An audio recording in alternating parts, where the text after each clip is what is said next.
అనకాపల్లి జిల్లాలో వైసీపీ బృందం పర్యటిస్తోంది. మాజీ మంత్రి గుడివాడ అమర్నాథ్ ఆధ్వర్యంలో భీమబోయినపాలెంలో నిర్మాణంలో నిలిచిపోయిన మెడికల్ కాలేజీని పరిశీలించారు వైసీపీ నేతలు.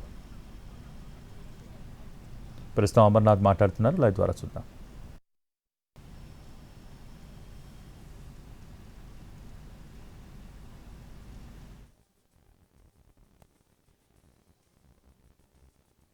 పూర్తయింది, కాలేజీకి 2 అంతస్తులు హాస్పిటల్ పూర్తయింది, హాస్టల్ బ్లాక్స్ ఫౌండేషన్స్ కానీ నిర్మాణంలో కానీ ఉన్నాయి. దీన్ని పూర్తి చేయడానికి మీకు ఉన్నటువంటి బాధ ఏంటి? ఎవరికి ఇచ్చేయడానికి మీరు ఈరోజు తాపత్రయపడతా ఉన్నారు? ఎందుకు పేదవాడు అంటే మీకు అసలు ఎందుకు అంత చిరాకు మీకు? చంద్రబాబు నాయుడు గారు, పేదవాడి ఇంట్లో వైద్య విద్య అభ్యసించడం మీకు ఇష్టం లేదా? ఉన్నవాడిని ఇంకా డబ్బున్నవాడిని చేయాలనేటువంటి తాపత్రయమా? మళ్ళీ నిన్న అనంతపూర్లో మాట్లాడుతూ ఉన్నారు ముఖ్యమంత్రి గారు. నేను సీఎం అంటే కామన్ మ్యాన్ అంటున్నాడు. కామన్ మ్యాన్ చేసేటువంటి పనులా ఇవి? కామన్ మ్యాన్కి వచ్చినటువంటి ఆలోచనలా ఇవి?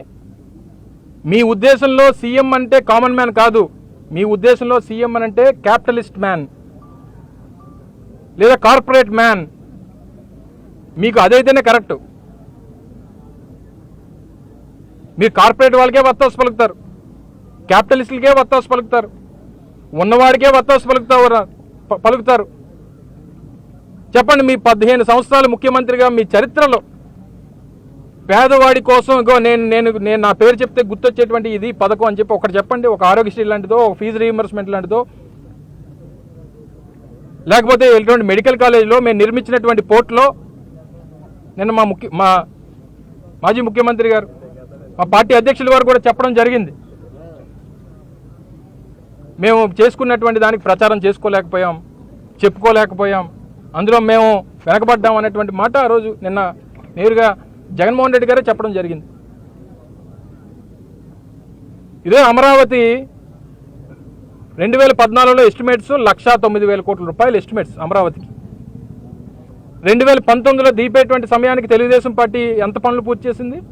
4%. అంటే 4,900 5,000 కోట్ల రూపాయలు మాత్రమే ఖర్చు పెట్టారు అమరావతి మీద. ఖర్చు పెట్టి ఈరోజు దాని మీద ఎంతన్నా పెట్టుబడి పెట్టడానికి సిద్ధమైపోయారు. అంటే మీ కార్పొరేట్ యాక్టివిటీ అదంతా. మీ రియల్ ఎస్టేట్ ఏజెన్సీ, మీ రియల్ ఎస్టేట్ కోసం, దానికోసం అక్కడ మీరు డబ్బులు సంపాదించుకోవడం, మీ క్యాపిటలిస్టుల కోసం, మీ కార్పొరేట్ వ్యవహారాల కోసం మీకు అమరావతికి ఎంత డబ్బన్నా పెడతారు. పేదవాడికి వైద్య విద్యను అందించడానికి, వైద్యాన్ని అందించడానికి ఒక 8,500 కోట్ల రూపాయలు ఖర్చు పెట్టమంటే మీకు మనసు రాదు, మీ దగ్గర డబ్బులు ఉండవు. ఈ 2 సంవత్సరాల్లో, ఈ 15 మాసాల్లో 1,95,000 కోట్ల రూపాయలు అప్పు చేసింది రాష్ట్ర ప్రభుత్వం. 1,95,000 కోట్ల రూపాయలు, అందులో ఒక 5,000 కోట్లు తీస్తే ఇవన్నీ పూర్తయిపోతాయి. ఈరోజు ఎంత పెద్ద ఎత్తున కార్యక్రమం పులివెందులకు సంబంధించి అయితే 2024 మేము ప్రభుత్వం దీపేటువంటి సమయానికే పూర్తయిపోయింది. బిల్డింగ్లు పూర్తయిపోయి పర్మిషన్స్ వచ్చేసాయి. నేషనల్ మెడికల్ కౌన్సిల్ పర్మిషన్స్ ఇచ్చింది.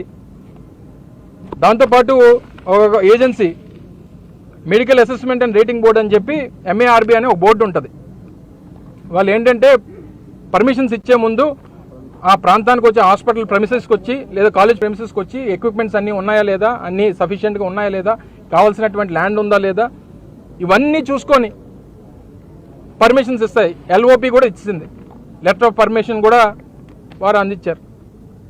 వీళ్ళు ప్రభుత్వంలోకి వచ్చింది ఎంత అన్యాయం అంటే, పులివెందులు మాకు సీట్లు అవసరం లేదు, మా దగ్గర ఎక్విప్మెంట్ లేదు అని చెప్పి లెటర్ రాశారు. తిరిగి విత్డ్రా చేసుకోండి మీరు ఇచ్చినటువంటి పర్మిషన్ అని చెప్పి. ఏమనాలి ఈ ప్రభుత్వాన్ని? మళ్ళీ నిన్న మాట్లాడుతూ మెడికల్ కాలేజ్ నేనే తీసుకొచ్చానని అంటాడు. మెడికల్ కాలేజ్ కట్టను అని నువ్వే అంటావు, PPPలో ఇచ్చేస్తానని నువ్వే అంటావు.